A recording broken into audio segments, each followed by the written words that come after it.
we wanted to celebrate the start of the Yeah. podcast with an energy drink. Yeah. We were talking a lot about bangs, so in this case, we did champagne flavor. Champagne. You which found these just this morning. Where'd I you did. find these at? I found them at Planet Fitness, of all places.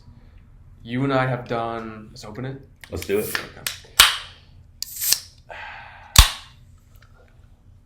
To the UOMO podcast. UOMO podcast. Awesome. Tastes like That's bubble pretty gum. good. Tastes like bubble Oh gum. man, I don't know what champagne tastes like, so I don't know how close that is. But One day. one Figure it day, out. when we celebrate something like right now, it's very good. It's No, very really good. You and I have done a ton of going to all these different grocery stores to find energy drinks, which is a very interesting little niche that we have. All places, Planet Fitness, which I'm not sure if energy drinks are like meant to be healthy, but you wouldn't think of it to be at a place like that. I know they at least sponsor a lot of, bodybuilders and things of that nature. But in the journey of all the different places that we've gone to try to find these, I know that Kroger for us has been, it's pretty good. It is pretty good.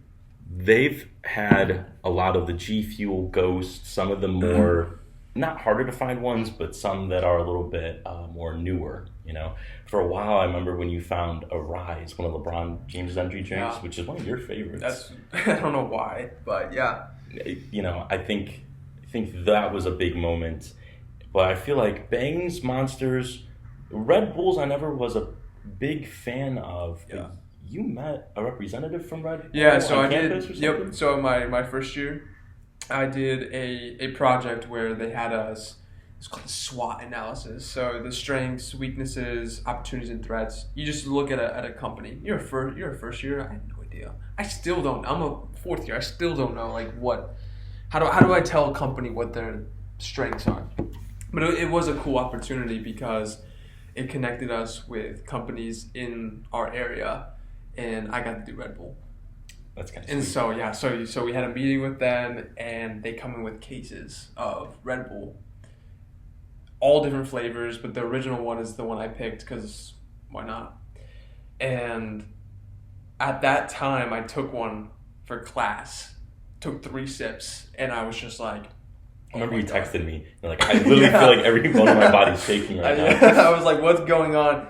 Because for you, I'll let you touch on it because it was a very interesting time just getting acclimated with school. You were pulling off all-nighters at that point already. This is true. And so energy drinks were your go-to drink. And I was like, no, I can't. Nope, they're not good for you, or they're not just like I don't drink coffee, I don't need this energy. So Vincent drinks energy drinks, I'll let that be his thing. And I was hooked after I had that Red Bull. And now a couple years later, here I am. Yeah. Well, Red Bull's awesome because they, they do all sorts of X Games sponsorships. Yeah. They do sponsorship in skateboarding. We talked about Bang and Rain. They're more on the health and fitness side with bodybuilders. But as far as I know, Red Bull, they were always driving around in those Mini Coopers. Yeah. With the Red Bull can on top, blue and gray checkered. And, for me, Mini Coopers is a dream car, oddly enough. I know I didn't pick out the coolest one. But that being said, energy drinks for me were only found in, I don't want to word this, not dispensers, but vending machines. Vending machines. So we had a vending machine on the 13th floor of the building that we were living at on campus our freshman year. And then they had them all throughout the design school I was in. Workload was always really rigorous. Yeah. And you didn't see me much those first few months. Yeah, I think it took us some time to really acclimate to the. I did not see you much. We're also just two different circadian schools. Rhythms, if you will. Two different Same different university, schools. two different schools. Yeah. We definitely had to get adjusted to each other as far as living habits go, with sleep schedules and whatnot. My alarm clocks are very loud in the morning because I have a hard time waking up. And with that came these energy drinks that I found, and they were, god awful. It was cotton candy flavored Rockstar. Okay. But it was not like at least the sugary Rockstars. Rockstars, I know we haven't really touched on that brand, but I would say more of like a sugary energy drink up there with like a Monster. Sure. Probably in the same like tier as Monster. And now they do a lot of the 0-calorie ones, but back in the day, 3 years ago, We're vets. it was all black can with like blue highlights, blue Rockstar logo. Yeah, and it was cotton candy flavored. Wow. And it was the only one that we had. So I bought it out of convenience, and it was the most disgusting thing I ever had. But like you, the 150 milligrams from a Red Bull, that kept me buzzed all day. Yeah. But then the 300 milligrams of a Rockstar was enough for an all-nighter. And now, not even close. Yeah. But thankfully, I'm not pulling them like I used to. So... I can attest. Which is good because I journal, not too much, but I do journal. I have had the same journal all throughout college, and I'm just curious, and I meant to tell you this, just a couple days ago I went to like the first page because we're starting our 4th year of college, and I started the day before my first day of classes freshman year. So I was like, you know what? Here I'm starting my 4th year. That's pretty cool. And your senior year. My senior year of college. And here I am looking at something I wrote the day before freshman year. And a couple pages in, I skipped a couple days because there was a lot going on. And I go, pretty much I just go, my poor friend Vincent, he had to pull another all-nighter. And it was like the 15th of September. Another all-nighter. I was like... I feel so bad for him, but I respect his grind, which I think you pulled a couple since, I don't know how many, especially with COVID, not being a roommate, but yeah.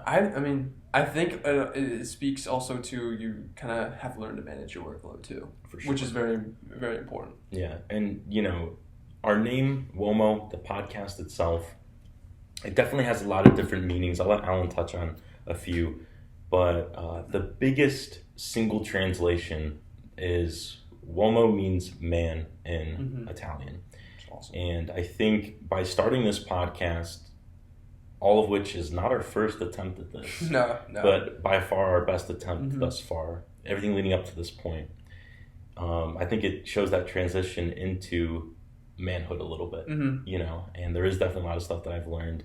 So with this podcast, you guys are going to hear a lot of just crazy, wild stories, because the reality is we've been friends for 12 years. So the stories we have, the things that we can call back to, the inside jokes, the little references, they're definitely miles deep and miles long. So getting adjusted to each other as a roommates and kind of how we met, that's something we're going to jump into in a minute, but anything you want to share in regards to how we got our name for the podcast? Yeah.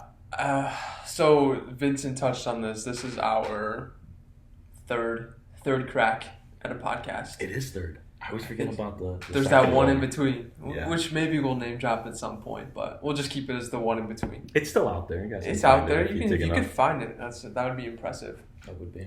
Each one has served a purpose, and each one has come at a really special time in our lives and our friendship. And this one, I think we've done a really good job at, and we felt that. So there was a lot of pressure on finding the name, and we think the world of it. I'm sure some people are like, whoa, what is that? I think it's a fantastic name, and I think for us sharing what it means to us also hopefully adds to it. So you touched on, it means man in Italian. And there is an Italian culture and heritage that Vincent has. For me, I'm a wannabe Italian. On the flip side, talking about Romance languages, my family is from Colombia, and someone who I care about very deeply and who you have been able to meet, and to many extents you talk very highly and you care about him too. It's my grandpa, and he was very into colognes, and this is probably one of the first that I ever discovered in his collection, and it's called UOMO, and it's a fantastic, it smells awesome, and that's why I have it here, right up here. So yeah, there's a sentimental, there's a cultural, it just sounds dope. It does sound. It just sounds pretty cool. We were shocked that it wasn't taken, but on top of that, we're a big fan of just shorter names, especially for a brand. Yeah. In this case, a YouTube channel, a Spotify podcast, any other podcast platforms that we hope to expand to. One thing I want to touch about UOMO signature, because you passed that my way. So, such an awesome looking bottle, too. Yeah.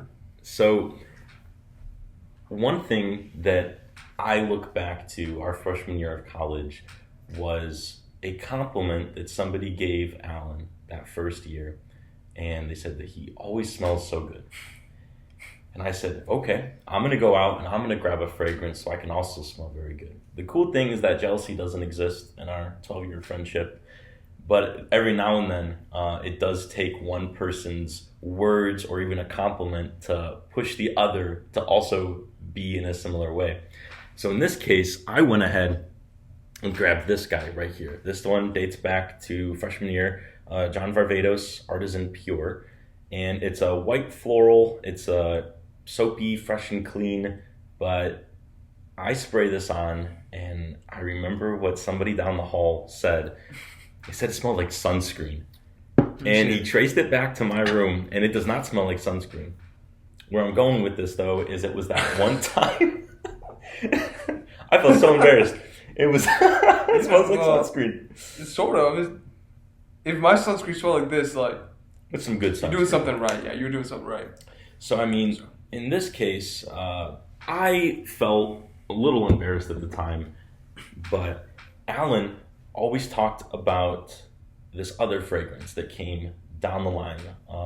Unfortunately, your grandpa had passed away. Mm-hmm. And there were colognes that were dispersed because he had quite a big collection. And the colognes were dispersed to different family members. And you had somebody in the family that received a 30 milliliter. So that's pretty big. Yeah. I guess for reference, this is a 100 milliliter. So a third of this. So in this case, 1/3 the size was given to somebody in your family, and it was a part of your grandpa's collection. And I'll never forget how you described it to me. You said, this person isn't even old enough yet to appreciate just how good it is. And you were going to do everything in your power to try to show it to me so I can smell it. But we were in Cincinnati. It was back at your family's home. So there was quite a size difference here as far as, or distance, I should say. And that being said, I never got to really smell it. It was like a trust me, bro. Like, trust me. This is the one. And to this day, it is a top 3 favorite scent. And that is quite a big compliment given that we have quite the collection of fragrances now. We do. And it all started with the excitement that surrounded that fragrance. Yeah. And this was probably our most recent deep dive as far as just a journey and exploring something together. Yeah. Early fragrances. Yeah. No, I think, no, exactly. That is probably the deepest dive of something that we've done together. Probably energy drinks too. Probably energy drinks, but colognes are one, especially for us in our junior year of college.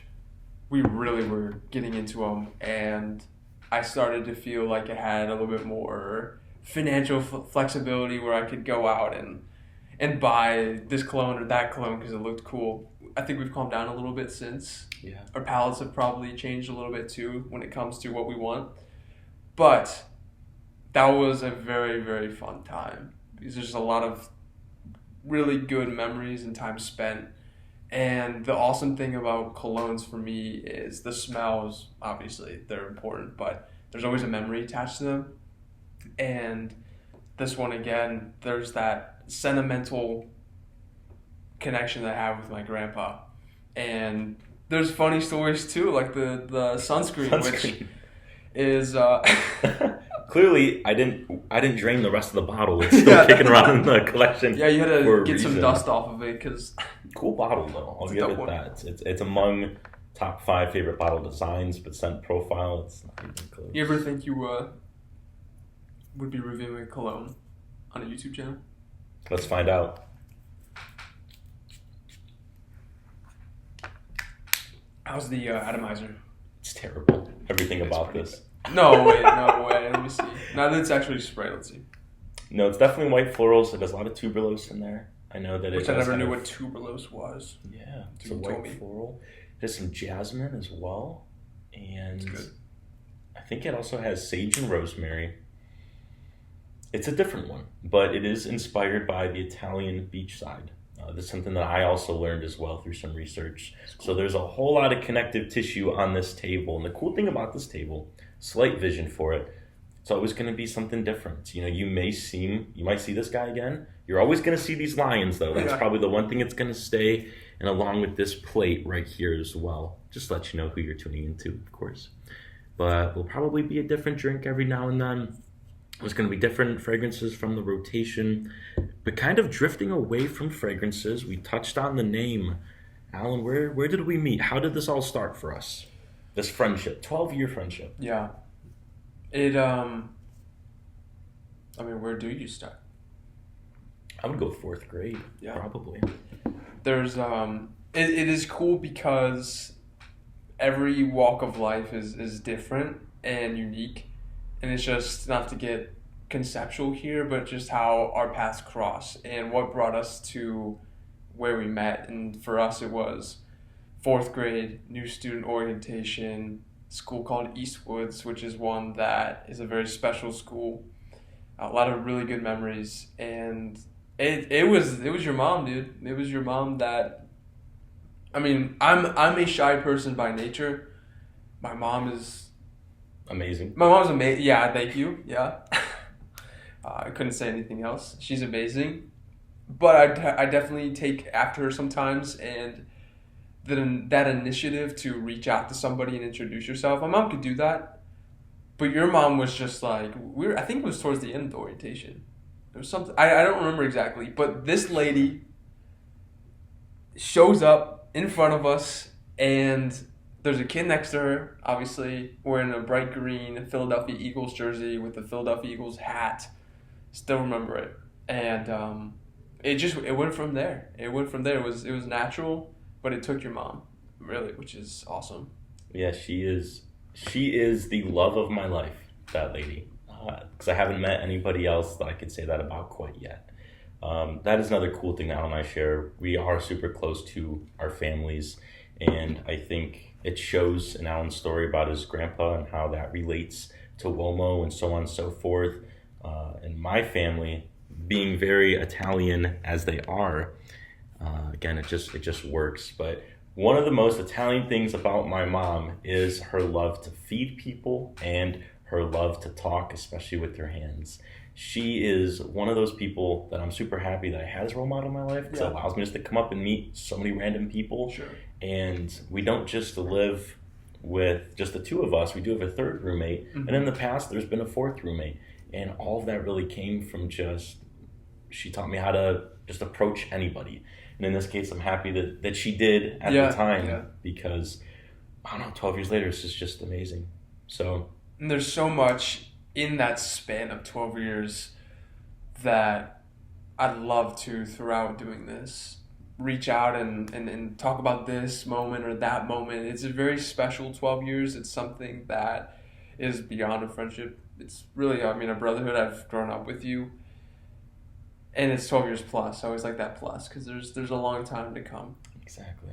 But in the way that Alan remembers me in the Eagles jersey, I remember Alan from as early as pulling into the parking lot of orientation. I remember you telling me about that, and I was pretty impressed. Yeah. We drive by, and he remembers what I was wearing. I remember his hair that day. And I thought it was... I try to forget what my hair looked like. But you remember it. Well, it's funny. You ditched that hairstyle, and I ditched the Philadelphia Eagles. So this works out. Yeah. You know what? It's fair. Yeah. Not a fair weather fan. Just not the biggest football fan anymore. But it is a brilliant sport. So all that being said, we pull in, and there's this young boy, blonde hair, and his hair, it almost forms down into like a triangle. I guess almost in the same way that my bill comes inward, right? And I remember making a comment to my mom, like, wow, it's a very interesting hairstyle, you know?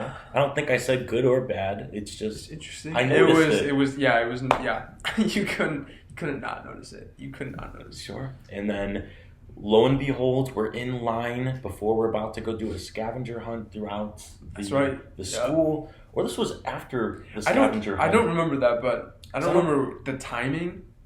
And I'm glad you brought up the scavenger hunt because I forgot about that too. Well, to be honest, I don't remember like walking around the halls with you, but let alone I don't remember walking around with anybody else. Maybe we just went with our parents. I think it was something like both that. Both our moms.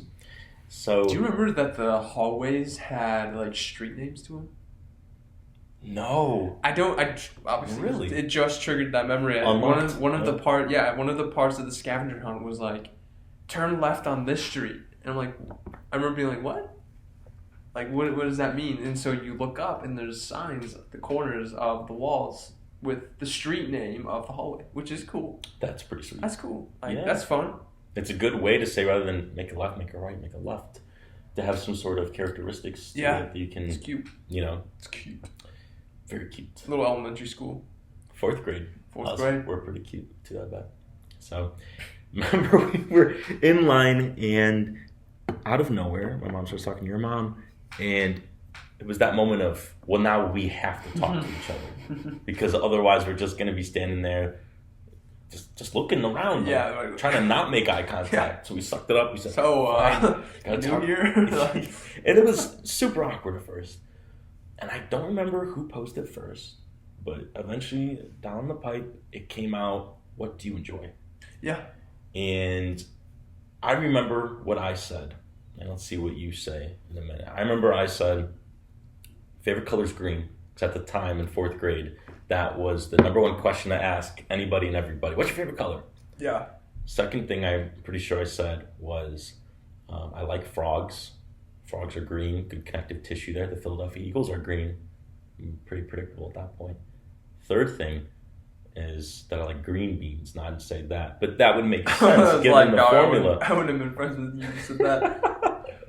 The third thing... They're good now, though. Respect, right, yeah, is that I love to spy in my free time. Sounds creepy now, but back then, just spying on folks. And I'm pretty sure... We're going to touch on that a little bit. We will. Yeah, we got to talk about, is that appropriate to spy? Is that appropriate? Yeah. But I have... If I'm blessed enough to have kids... Is it ethical? Are they going to spy? Right? Are they going to spy on my wife making dinner? Good save. Yeah. Are they? I'll probably... I could be making dinner too. I'm just putting that out there, You'd cook up some mean... What would you cook up? You know how to cook up, dude? What would you cook up? I would make some fire cannolis. Really? Yeah. Okay. Yeah. Do you know how to make those? No. Okay. But you will. I'd read you a will. recipe. Yeah. We've got some time. Okay, so you listed out... I listed out those 3 things. That... I'm going to add one more unless you have one more. Please, I probably said one more. Okay. I don't remember. Favorite color green. Frogs. Absolutely love frogs. I did not want to move to where we were, the new place. I did not. And so for me, it took some negotiation with my parents to, all right, let's move. And what it came down to was I got to get a frog. And that was it. Like all the friends, all the memories, all the places, the old place, gone. If I get a frog, done. The deal's done. And so I was able to get a frog a couple months after that. But I also really liked hunting frogs. And I think all of that was really cool. We can talk about that a little bit more too. Spying and drawing. Drawing was the one that, for me, I could, for hours, just draw. And I think that's something that you and I did, which was like, we did. What 10-year-olds, like... Just come over, hang out, ditch the video games, and draw. For an hour. We'd stay up until midnight. Yeah, dude. And at the midnight, time... That's late. That's late. That's late. It's still late. That's still late. I don't make it to midnight, like, maybe once a week now. That's late. We're operating on different schedules. Per usual. That's fine. The concept of waking up at 8 a.m. doesn't exist to me, but it does for this guy, though. Even earlier. So I guess that's where we trade. My alarm clock. Yeah. Yeah. And I think it's just amazing that this was something that happened 4th grade, just a little conversation oh, how cute, this is the first friend that I'm making in the new hometown. Yeah. We didn't know it'd go for as long as we did. No. And I think, I often say this, but I really mean it. Given the chance to have a time machine, I'm not saying if I had one time machine, my one time machine pass is to go back and see Little Alan and Vincent. Nope. I would probably do something that would involve saving the world, some James Bond type stuff. But, very noble. Very noble. Thank you.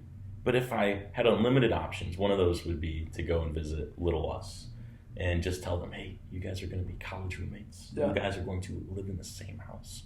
You guys are actually going to live in 3 different places. Yeah. Because this is now our third spot living together. You guys are going to do this together, and I think it just would have blown my mind. Yeah. And I would have invested all of my time and then making that relationship even better early on, because we were just talking about this yesterday. Like, there were so many friends along the way. Yeah. People came and they went, and there's some people that are still around, but that's just it. They're around. Right. They're not really involved in our lives, and it's just. I don't know if I would have guessed that it would have been you would be the one that would have stayed around. What if I went to Vegas and I said who would I end up becoming best friends with out of everybody? I think it would have been you, but at the same time, it's just amazing to see that actually happen. It's very cool how that works, and something I don't take for granted is not many people can say they have lifelong friends. Can we fist bump to brag in front of everybody? Yeah. Also, sorry, tiny car, bro, just passed, and it sounded like a big truck. It's a little dog that thinks he's a big dog. Yeah, that's what it was. Little dog named Bruticus or something like that. Bruticus. Yeah. But fist bump to this guy. Fist bump to this guy. My mind is all over. But you're good. No, I wouldn't have thought either. And there's something I also, thanks to his mom, when you're in a new school and in a new place, there's nothing. It sucks not having any familiarity and showing up the first day of classes not knowing anybody. Yeah. Your mom made sure that we were in the same class together, and I think that was huge. Obviously, when you're also, we've talked about this, but when you're in elementary school, your world is who is in your class. You don't have a phone. Nowadays they do, but back then this is crazy, bro. That's wild. That's wild. But nowadays, back then you didn't, and so you talked through your mom. Hey, mom, can Vincent come over? Yeah, let me text his mom. Like that's how it worked. Yeah. If it weren't for that, I'm not saying this would be totally different and we wouldn't be sitting here, but that was a really big thing. And for that first year at a new school, that ended up being the hometown that I consider. Yeah. For it to be spent with you is very, very, very special. And no, it was a good year. I don't remember much about it, but I remember some really good memories. Yeah. And I remember a lot at your house too. Oh, likewise, for sure. So, what I enjoy about our friendship too, the perseverance of it all, in the sense that we weren't always together, but we always found a way to relink back up and not start anew or start fresh, but start right where we left off. You pause a video game, and then when you go to work, you come back and you hit resume. That's been our friendship for over a decade now. And that's when you have the right people that are in your life. You know that. Because sometimes there are those ebbs and flows where it can go. I think we went a year and a half maybe of talking a little bit, but life just took us different paths.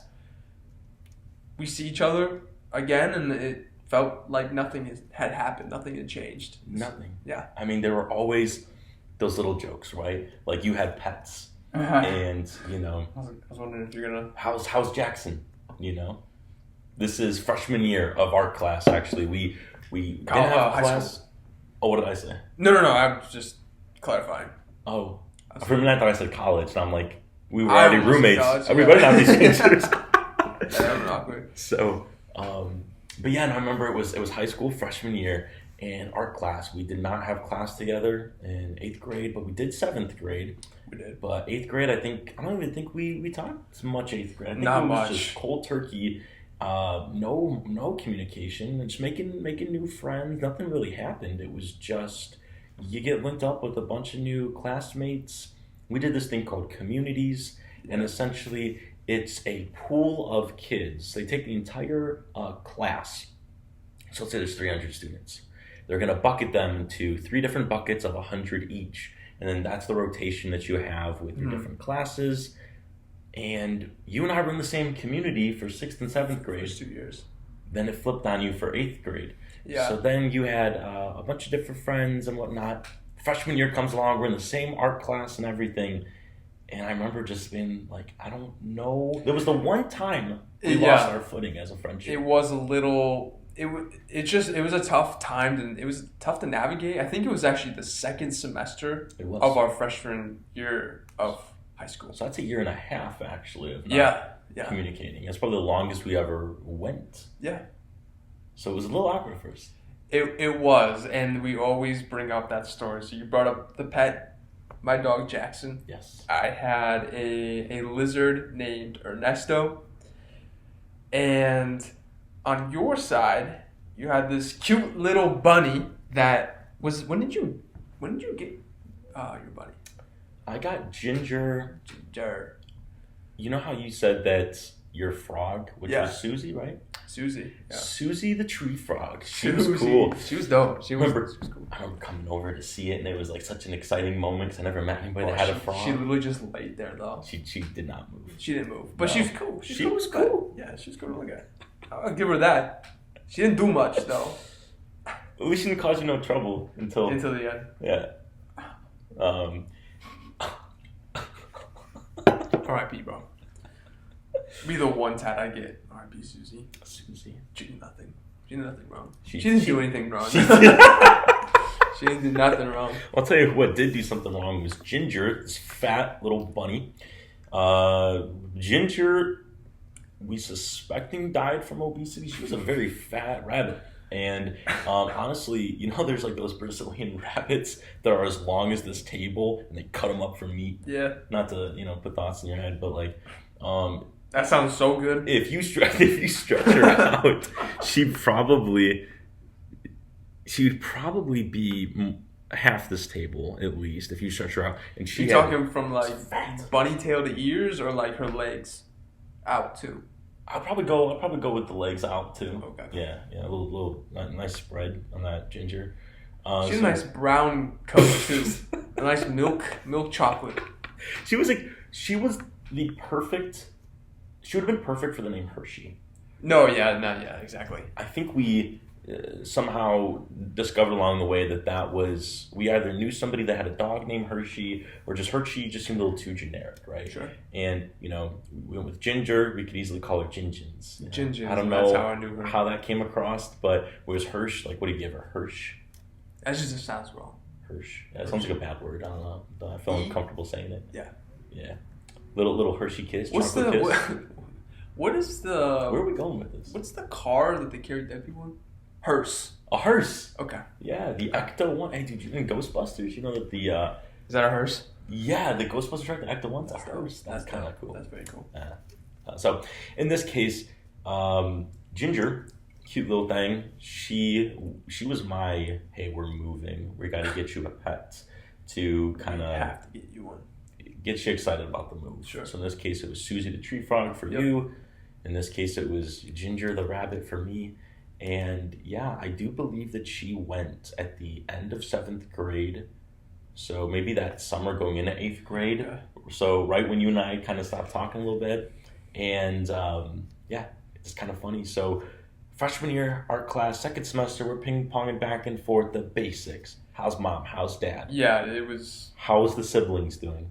And then eventually, how are the pets? And we were just trading blows with, how's Ernesto? Oh, he died. He's dead. How's Gingins? She's dead.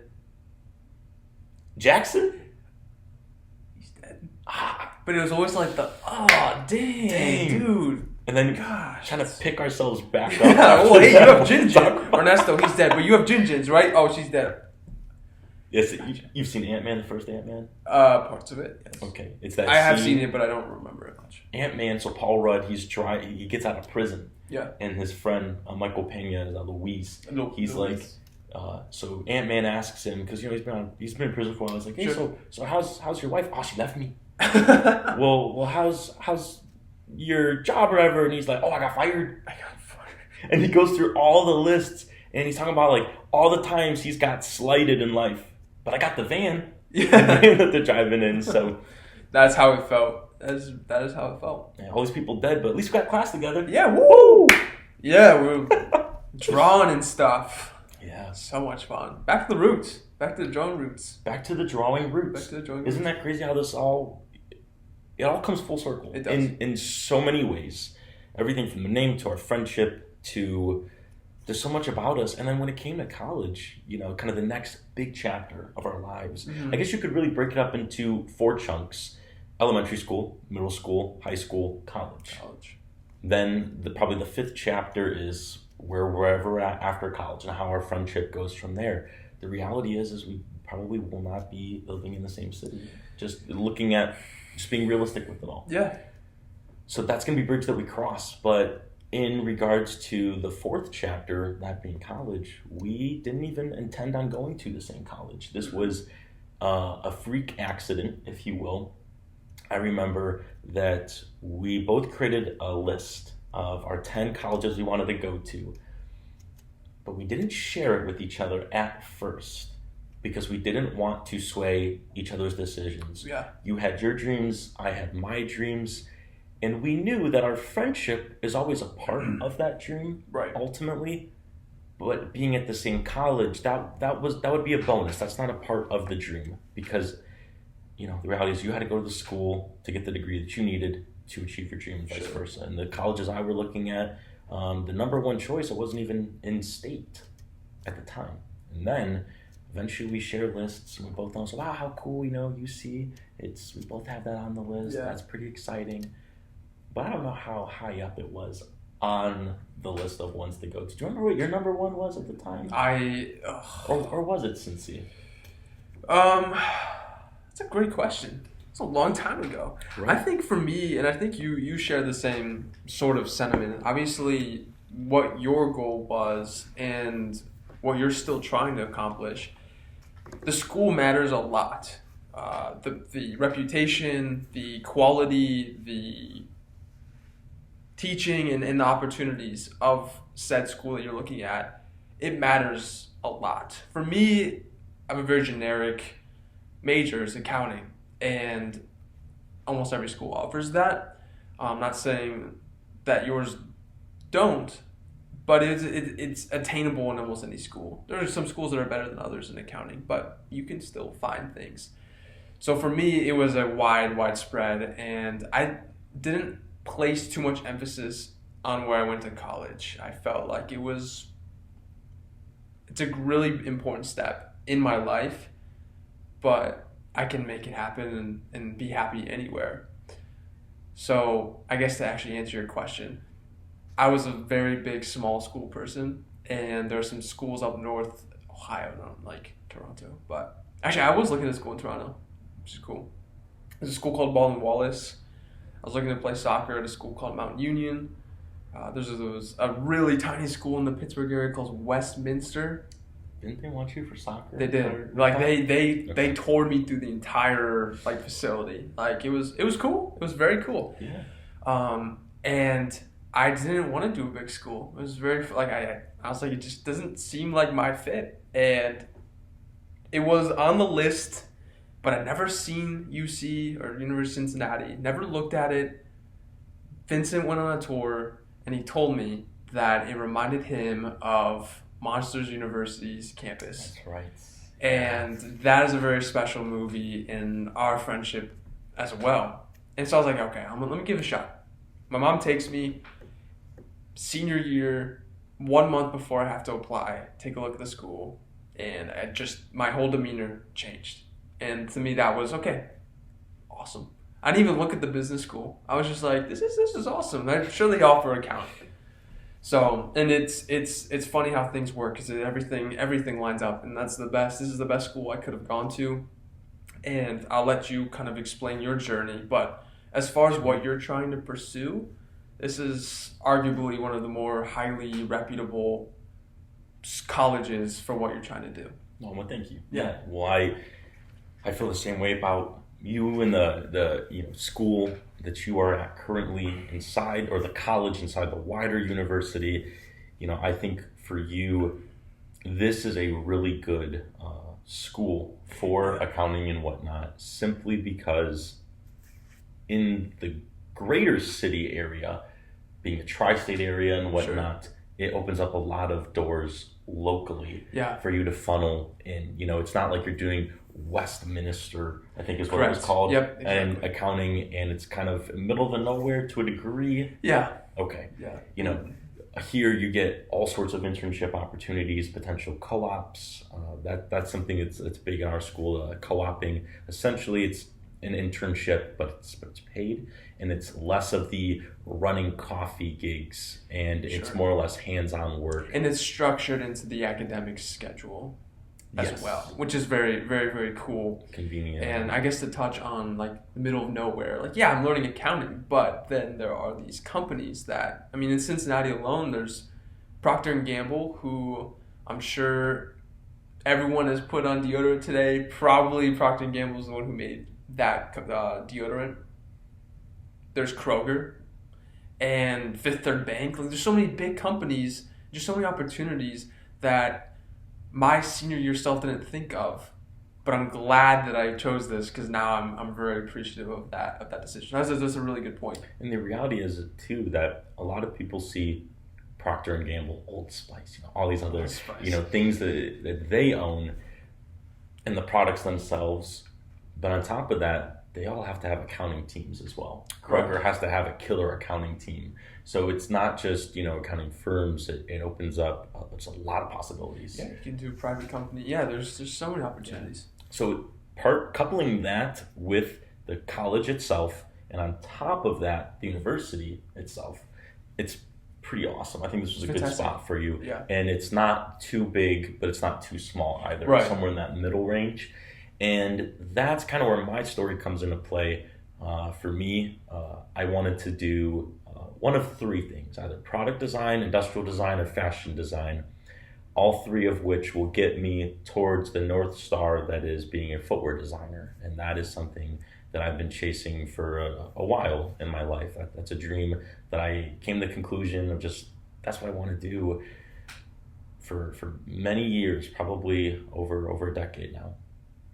And with that came this notion of, well, what company would I want to work for? And I couldn't help but think of one, and that would be Nike. As long as I'm doing this podcast, you'll probably see me always wear this. I realize it might be backwards based on the camera angle, but just do it. Nike is not my brand. I think it's nobody's brand except for, Phil Knight and other people that helped start it. But it is definitely the shoe dog himself. Shoe dog. But it's definitely the brand that I have the most passion for, the most admiration for, and it's the one that I really hope I can work for one day, if I'm good enough. So with that being said, if you know anything about Nike, the University of Oregon has it's housed pretty much 20 minutes from the Nike campus in Beaverton, Oregon. There's certain programs there that work directly with Nike World Headquarters, and I just thought, okay, that would be the place to go. I know that you've talked about, the Oregon Ducks and their uniforms, and how Nike outfits them unlike any other school in the nation. And is that, to connect it, is that where Phil Knight went to school? Is that why Oregon? Okay. Absolutely. Yeah, he worked with certain athletes, Steve Prefontaine, and, helping design the perfect running shoe. He used to be a shoe salesman for Onitsuka Tiger, which is now Asics, the brand, and they're from Japan. And he was a shoe dealer from there. Pouring rubber into a waffle maker to create some shoe soles. It's a crazy story, and it's one that I've always been a giant fan of. So, partner all that. I thought, okay, University of Oregon, here I come.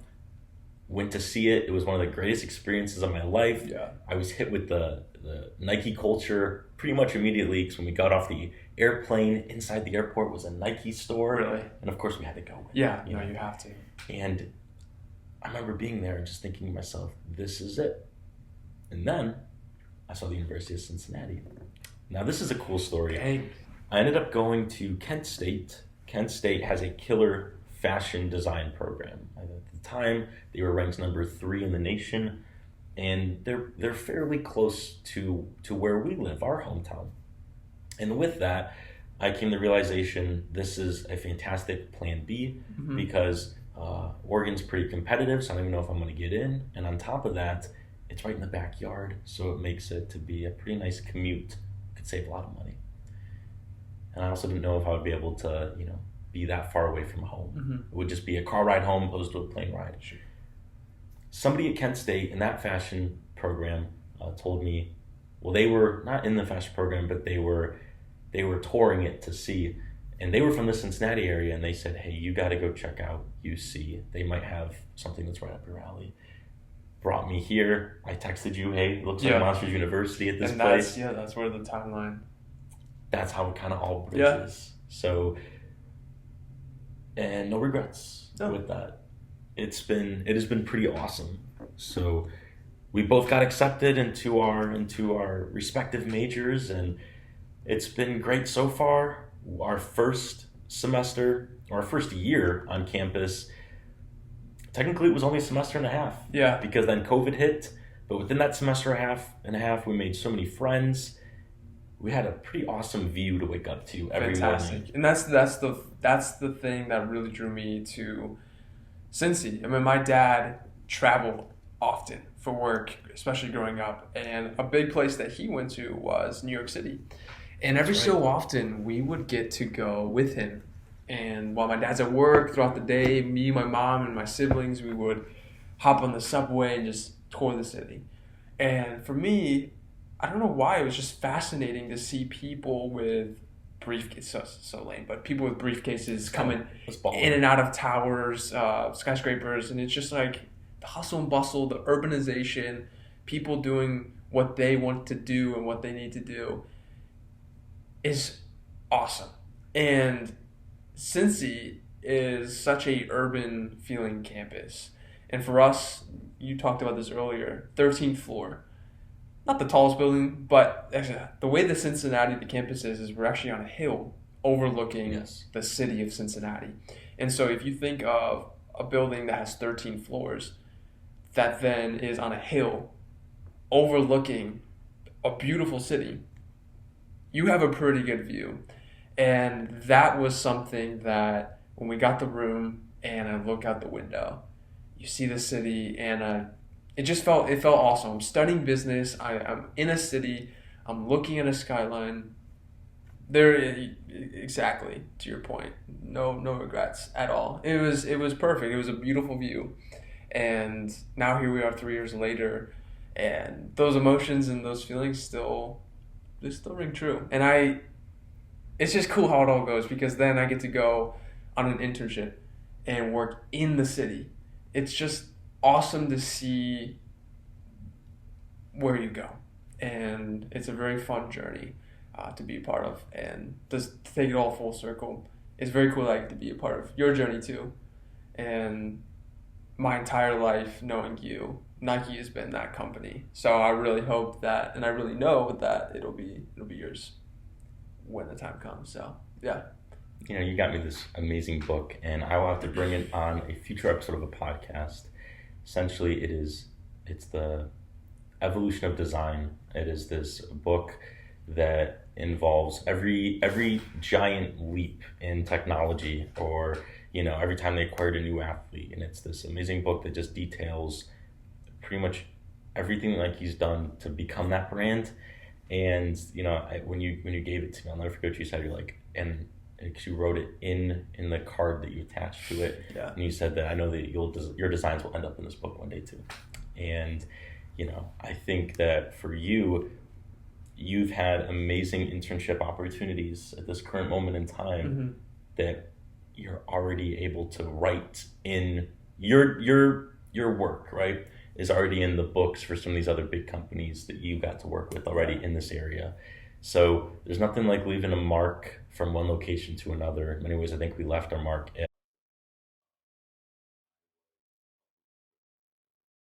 there. I was the artist at the school and you were the athlete. And there was so much in that area that we got to do regarding those two passions that we had. And I think we're doing a good job down here too. Yeah. To kind of wrap up the podcast a little bit, because I know we're running out of time here. Do you remember talking about the building we were at that freshman year, being near the 13th floor? We were on floor 9. Floor 9, yeah. But the 13th floor was a community floor. And that's where we could just hang out and do some studying. There was a story on the 9th floor, though, regarding a laser pointer. Do you remember that story? A laser pointer? No. On the 9th floor? On the 9th floor. No. Okay. So, as we are becoming men... I'm excited to see as we're becoming men. You know where I'm going with this. As we're becoming men, we are new to campus. This is maybe 2 months into campus. We're all kind of a little bit comfortable now. Everybody's settled in. And we become friends with dudes down the hall.